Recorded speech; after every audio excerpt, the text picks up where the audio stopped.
15,000 दुकानदारों में लगभग 10% दुकानदार ऐसे हैं जो एकदम कहिए कि ये छोटे दुकानदार हैं। सरकार को तो चाहिए था छोटे छोटे कुटीर उद्योग को बढ़ावा देना।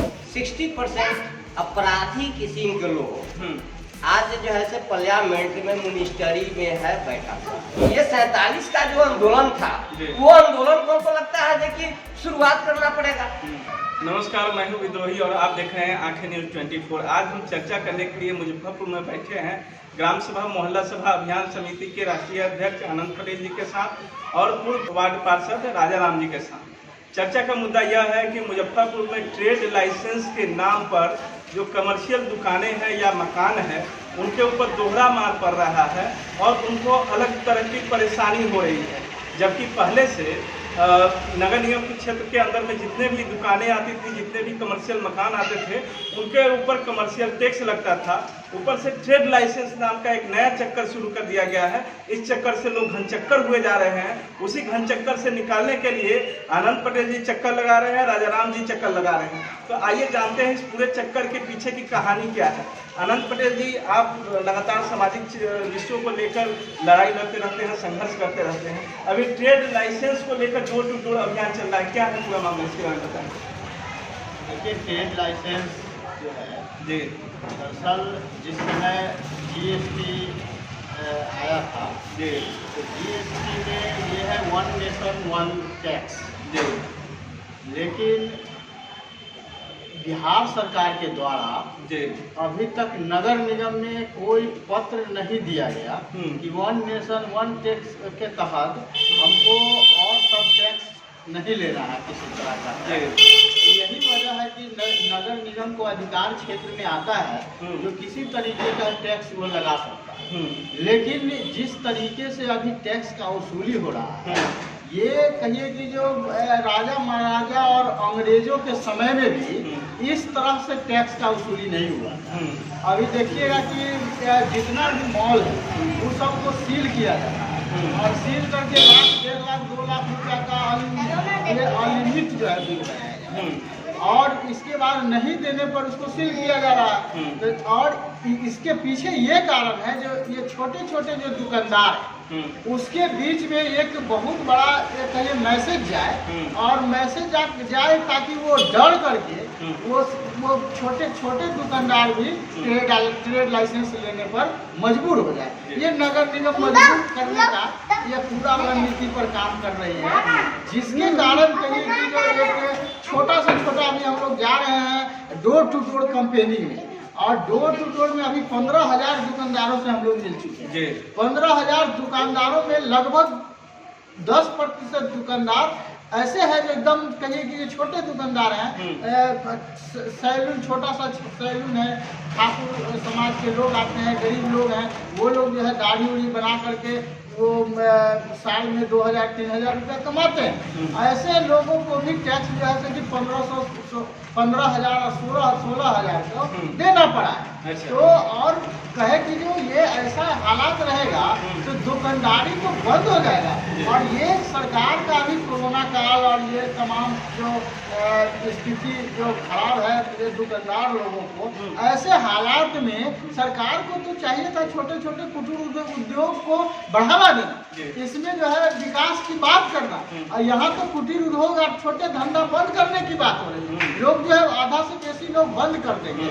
तो ये इसी के खिलाफ जो है कि जन विकास मोर्चा के द्वारा मुजफ्फरपुर में एक अभियान जो है कि अभी चलाया जा रहा है। ये फर्स्ट फेज में तो हम लोग दुकानदार से मिल रहे हैं, दूसरा फेज में हम लोगों का जनसभा होगा। जनसभा के बाद हम लोग जो है एक बड़ा सा प्रदर्शन मुजफ्फरपुर जिला अधिकारी के नजदीक करेंगे और ट्रेड लाइसेंस वापस लो का सीधा जो है हम लोगों का ये रहेगा। ट्रेड लाइसेंस, कोई लाइसेंस की अब जरूरत नहीं है, क्योंकि ये जो है जब आवासीय टैक्स हम दे रहे हैं, इसके बाद जो है कॉमर्शियल टैक्स दे रहे हैं दुकान का। अब कॉमर्शियल टैक्स में सारा चीज इंक्लूड है, चाहे पानी हो चाहे कुछ भी हो, लेकिन फिर भी इसमें जो अलग से एक ट्रेड लाइसेंस है, अलग से यूजर चार्ज है। अच्छा। और इसके बाद पानी का टैक्स है, सफाई करने का टैक्स है, ये सब अलग अलग जो है से कि किया गया है।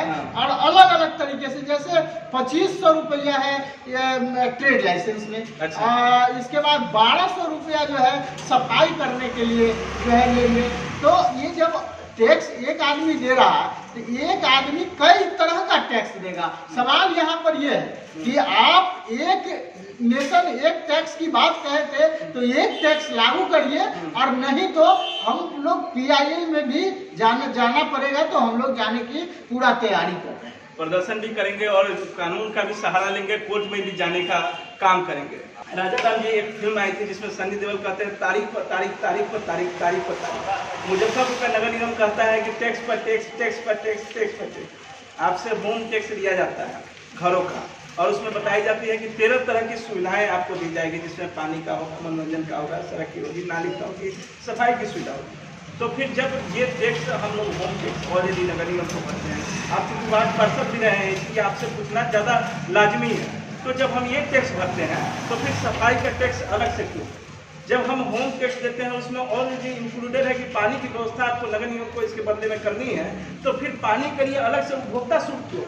जब हम लोग ऑलरेडी होम टैक्स देते हैं और सड़क और नालियों की साफ सफाई की व्यवस्था होनी चाहिए, तो फिर सफाई के लिए अलग से टैक्स क्यों? ये सारी व्यवस्था क्या आम जनता को दबाने के लिए, उसके रोजगार को चौपट करने के लिए? अब ट्रेड लाइसेंस का नया हवा खड़ा हो गया, तो ये सब आम जनता को दबाने के लिए किया जाता है। देखिए सवाल यहाँ है जो कि ये जनता को जो है कि जनप्रतिनिधि जो चुन के आते हैं ना, खास करके लोकसभा हो या विधानसभा हो, एक सारा हम लोग माने अभी 60% अपराधी किस्म के लोग आज जो है से पार्लियामेंट में मिनिस्ट्री में है बैठा था। क्योंकि पहले वो चोरी चमारी छिनछोरी करता था रोड पर, मार तगा करता था। उस समय जनता को भी मुठभेड़ होता था, जनता से भी, पुलिस से भी मुठभेड़ होता था। अब तो नेता बन गया है ना, अब नेता बन गया है तो वहाँ पार्लियामेंट में इस तरह के कानून बना रहा है, अपने पक्ष में कानून बना रहा है, अपने पक्ष में कानून बना रहा है, जनता को कितना हम लूट ले। अच्छा, और इसी का परिणाम है कि आज देश में जितने भी सरकारी संस्थान था आज वो निजीकरण की ओर जा रहा है। निजीकरण क्यों भाई? तो वो निजीकरण इसलिए उसको दे रहा है कि उसी का बाबा चाचा दादा जो भी है, उसका अपना चाचा बाबा जो है उसको निजीकरण में जो है कम पैसा में दे देना है। अब जैसे मान लीजिए मुजफ्फरपुर से डोली जाने के लिए जो है 10 रुपया टिकट लगता है ट्रेन के, आज लग रहा है 30 रुपया। तो 7 महीना में अगर 10 अरब सरकार को जाता था हमारा जो है इससे पैसा, आज क्या हुआ? सरकार से जो है 10 अरब मिलेगा, लेकिन यहाँ जनता से कलेक्शन कितना हो रहा है? 30 अरब। 20 अरब कहाँ जाए? वो तो मतलब सुविधा के नाम पर वो किसको पॉकेट में जा रहा है? वह लोगों को पैकेट में जा रहा है। तो यहाँ देश को सीधे सीधे लूटने की ओर जो है से ले जा रहा है, और इसी का परिणाम है आज नगर निगम। क्योंकि आज होम टैक्स जब दे रहा है, एक जब लिखा हुआ है जब भाई फलाना चार्ज सब चीज उसमें जब इन्वॉल्व है, तो फिर ये अलग से थोपने का क्या टूप बन रहा है? ये अगर अलग से थोप रहा है तो ये तो सीधा सीधी डकैती है।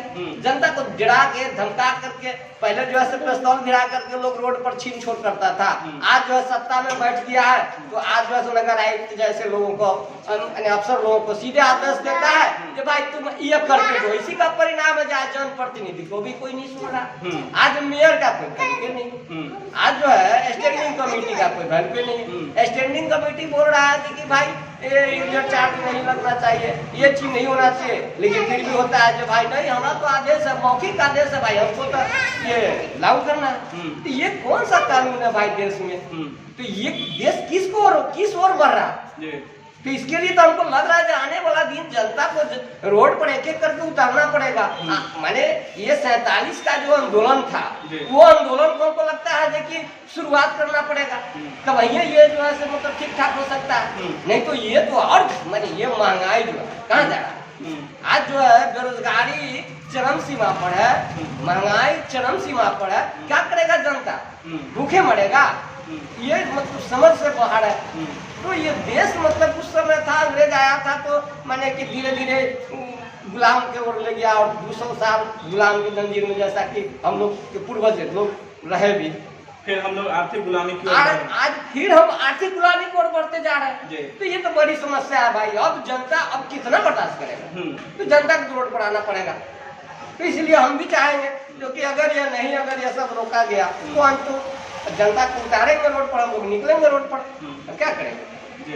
तो जनता को सड़क पर निकलना पड़ेगा, उतरना पड़ेगा, और उसके ऊपर जो टैक्स का बोझ लादा जा रहा है वह एक तरह से जो अपराधी पहले गोली मार के पैसा छीन लेते थे, उसी तरह से आज नए तरीके से कानून बनाकर, नियम बनाकर, और एक ही चीज के लिए बार बार अलग अलग तरीके से पैसे जबरदस्ती छीनने का प्रयास यहाँ के प्रशासन के द्वारा, सरकार के द्वारा किया जा रहा है।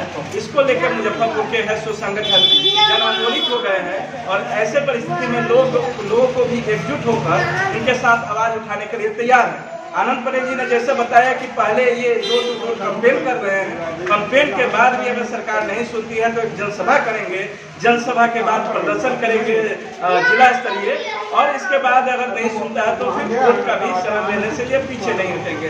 तो इसी तरह के खबरों के लिए बने रहें, जन समस्याओं को लेकर आवाज उठाने वाले ऐसे ही लोगों से हम आपको रूबरू करवाते रहेंगे। आप बने रहें आंखें न्यूज़ 24 के साथ। धन्यवाद, आप लोग का भी बहुत बहुत धन्यवाद। जी, आप लोगों को भी, आपको भी जी बहुत बहुत धन्यवाद। अगर आपने अभी तक हमारे चैनल को सब्सक्राइब नहीं किया है तो हमारे चैनल को जल्द से जल्द सब्सक्राइब करें, लाइक करें, शेयर करें और कमेंट करें। क्या आप पत्रकारिता के क्षेत्र में अपना कैरियर बनाना चाहते हैं? तो आज ही royal Ashoka institute of mass communication and journalism में अपनी जगह सुनिश्चित करें। आर्यभट्ट ज्ञान विश्वविद्यालय पटना से मान्यता प्राप्त 100% प्लेसमेंट के साथ royal Ashoka institute of mass communication and journalism नामांकन जारी है। हमारा पता है DS/16 गायत्री मंदिर के समीप, कंकड़ बाग, पटना 8,20,000। आप हमें संपर्क भी कर सकते हैं। हमारा मोबाइल नंबर है 9955456126।